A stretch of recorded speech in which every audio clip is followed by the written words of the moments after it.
find amongst the Muslim Ummah that they call themselves in different groups and names and sects. And some say that, didn't the Prophet said there will be sect? Yes, the Prophet did say that. What did the Prophet say? The Prophet said, it's mentioned in the Sahih Hadith of Sunnah Abu Dawud, volume number 5, in the book of Sunnah, chapter number 1, Hadith number 4595. The beloved Prophet Muhammad said that the Jews were divided into 71 or 72 sects. The Christians were divided into 71 or 72 sects. And my ummah, my community will be divided into 73 sects. The next hadith, which is also a Sahih hadith, of Sunnah Abu Dawud, volume number 5, in the book of Sunnah, chapter number 1, hadith number 4596. The beloved Prophet Muhammad said that the people of the book were divided into 72 sects, and my ummah, my community will be divided into 73 sects, and all of them except one, that means 72 out of 73 sects will go to hellfire, except one. All of them will go to hellfire except one.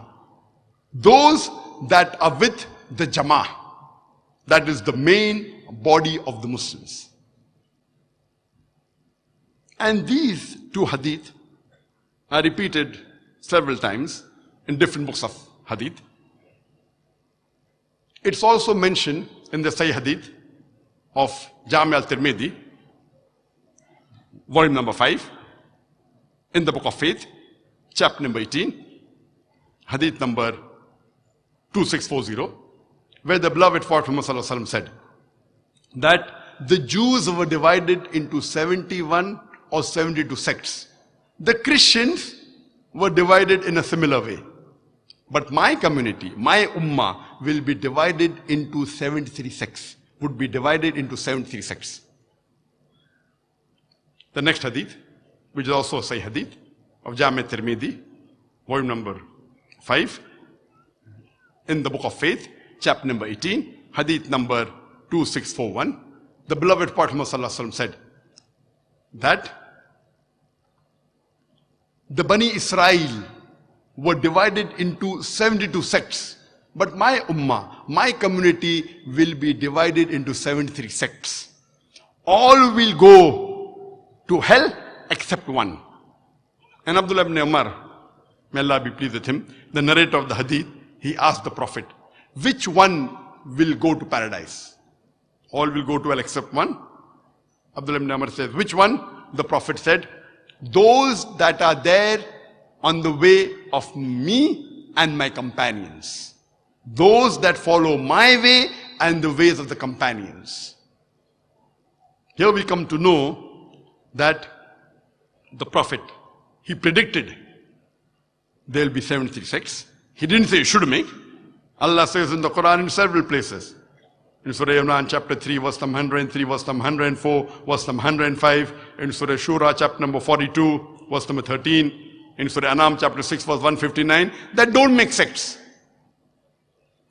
Here the Prophet predicted, though Allah subhanahu wa ta'ala says not to make sects, yet my ummah would be divided into 73 sects. All will go to hell except one.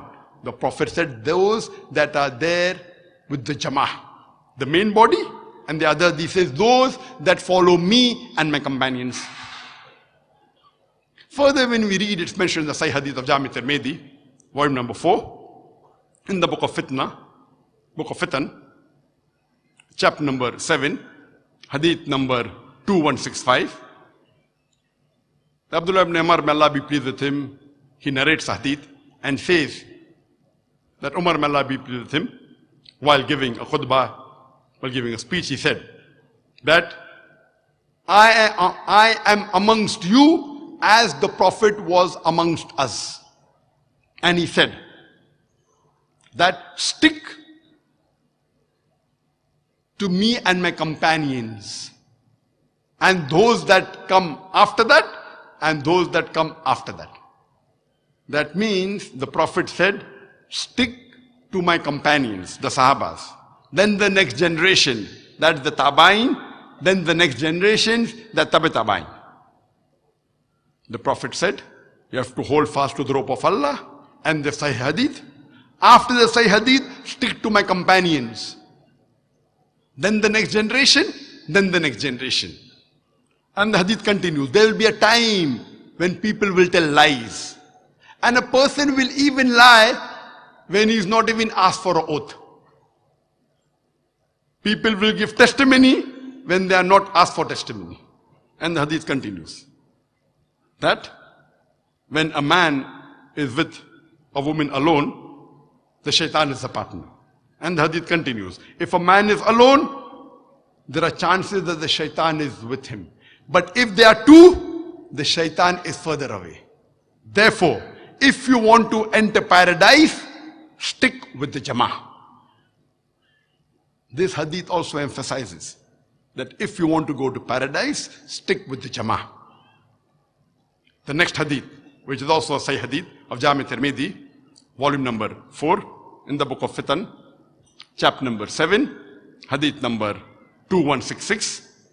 The Prophet ﷺ said that Allah's hand is on the Jama'ah.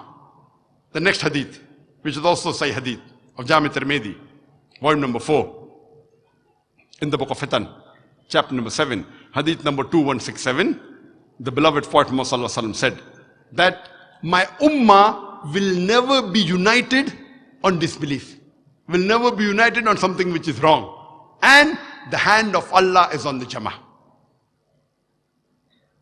That means it is compulsory that we Muslims should hold to the rope of Allah strongly. That is the glorious Quran and the authentic hadith. And we should not be divided. We should not make sects. Making sects in the religion of Islam, making divisions in the religion of Islam is prohibited. And we have many scholars who have guided us. We have many imams, aimmas who have guided us. And all of them told us to come close to Quran and Sunnah. And the four famous aimma, Abu Hanifa, may Allah have mercy on him. We have Imam Malik, may Allah have mercy on him. Imam Shafi, may Allah have mercy on him. And Imam Ahmad ibn Hanbal, may Allah have mercy on him. All these four aimmas, they were great scholars. And all of them told to follow Quran and Sunnah. When you read the book of Shaykh Nasiruddin Albani, in the book, the Prophet prayers described, he writes on page number 5 in it and give references. That Imam Abu Hanifa, may Allah have mercy on him, he said that when you find a hadith which is sahih, that is my madhab. When you find a hadith which is sahih, that is my madhab. Imam Abu Hanifa, may Allah have mercy on him, he also said that when you find any of my opinion and you find that my opinion is against what is mentioned in the book of Allah or the authentic hadith of Prophet Muhammad sallallahu alaihi wasallam, ignore my opinion. When we read the teachings of Imam Malik, may Allah have mercy on him, he said that I am a mortal. I am a human being. I make mistakes sometimes.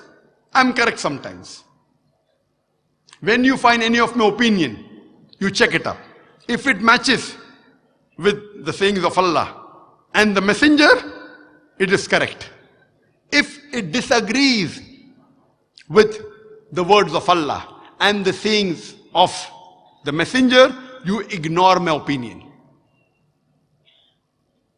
Imam Malik, may Allah have mercy on him, he also said that the opinions of Imam Abu Hanifa, of Imam Shafi, and my opinion, I believe all these opinions are equal. But the truth is what has been said by Allah his messenger, and the companions. That means he believes that all these opinions are equal, but we have to check it up with Allah and the hadith of Muhammad sallallahu alaihi wasallam and the sayings of the companions, and then decide which is correct. And if you read the teachings of Imam Shafi'i, may Allah have mercy on him, amongst all, history tells us that his followers of Imam Shafi'i, they were the strongest in following the teachings of Imam Shafi'i. And Imam Shafi'i, may Allah have mercy on him, he said that when you find a hadith which is sahih, that is my madhab. He said, the sayings of the Prophet reach some people, it does not reach some people.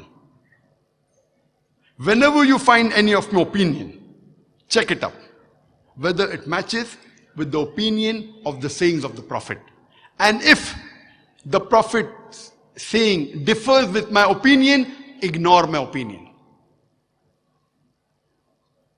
Imam Shafi'i, may Allah have mercy on him, he said several statements which meant the same.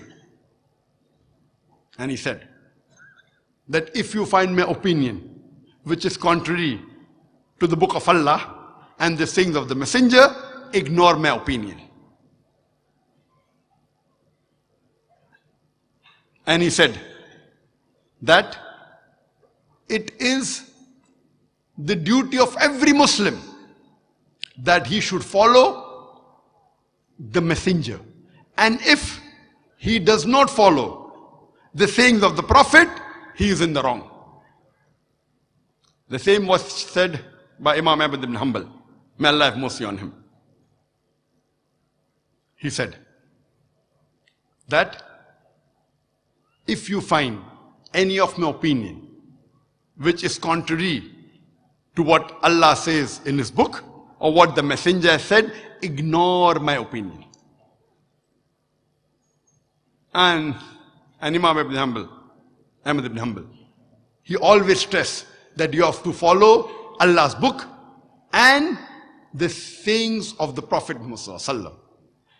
So what we hear and learn from all these four great Aimmas and the other Imams also, Imam al-Thawri and Auzi, all of them said that the right opinion is the opinion of Allah and His Rasul. And if any time any of our opinion goes against the teachings of Allah and the sayings of the Prophet, you ignore our opinion.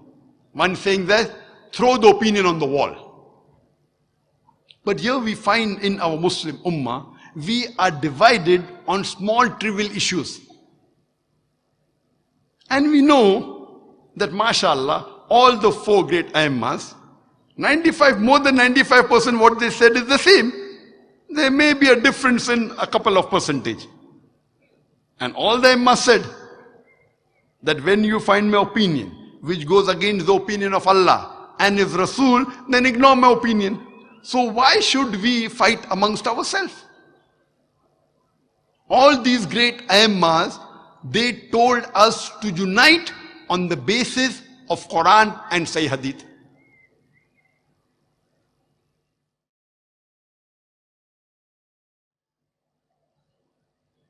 Let me give you one more example. The Hadith of Prophet ﷺ, that when you go for sajda, do not do what the camel does. So one group of Muslims believe that when they go into sajda, they put their knees first on the ground and then they put their hands. Another group of Muslims